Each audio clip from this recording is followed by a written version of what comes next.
Hello friends, today I'm going to read Mr. Wishing Went Fishing. Story and pictures by Irma and George Wilde.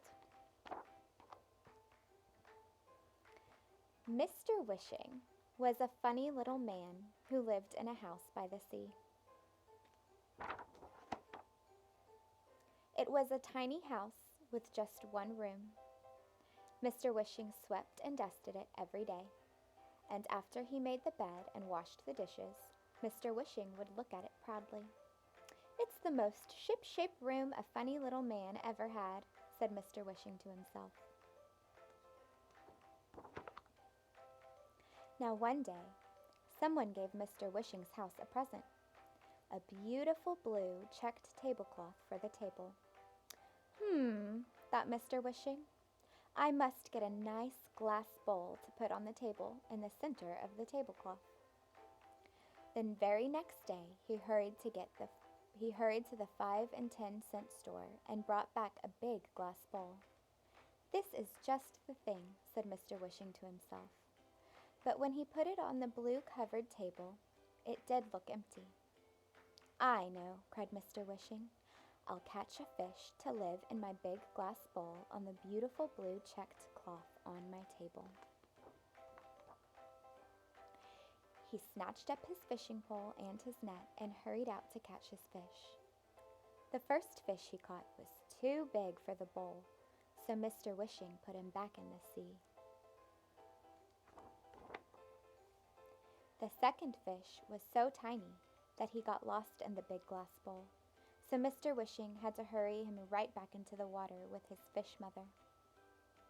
The third fish was just the right size. Mr. Wishing chose him for his pet and named him Skipper.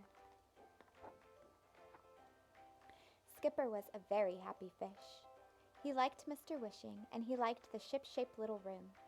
Best of all, he liked the big glass bowl that he lived in.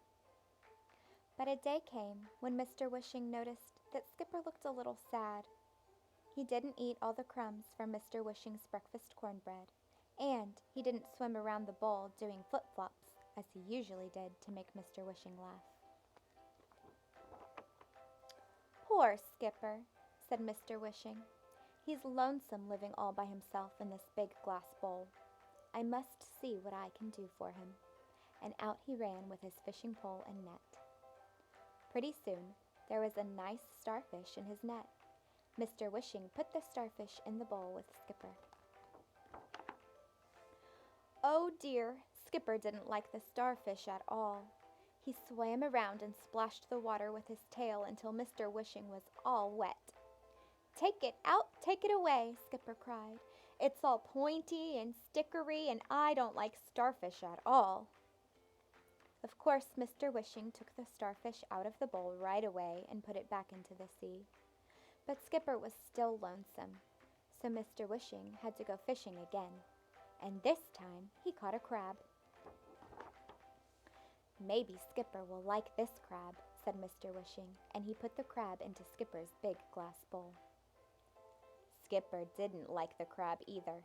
He swam around and beat the water hard with his tail, that even the blue checked tablecloth got splashed. "Take him out, take him away," cried Skipper. "I don't like crabs. He's fussy and grouchy and he snaps at me. Take him out, take him away." Poor Mr. Wishing had to take the crab right back to the sea, where he swam far, far away without looking back even once. Now Skipper was just as lonesome as he had ever been, and he stayed in the bottom of his bowl, moping. There must be some fish Skipper would like to play with and have for his friend, thought Mr. Wishing. He took his pole and net out fishing once more. This time, Mr. Wishing couldn't seem to catch a thing. It grew late, and the waves got higher and higher. Oh dear," cried Mr. Wishing. "I do wish something would come along." Just then, swoosh!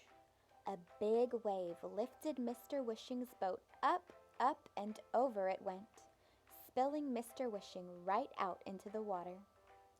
First he went way down, and the water tumbled him this way and that.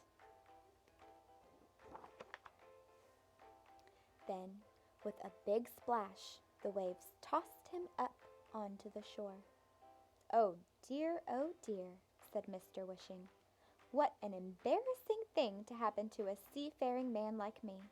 I must hurry into the house and get dry. Mr. Wishing was starting to dry his face when he felt something hard in his right shoe.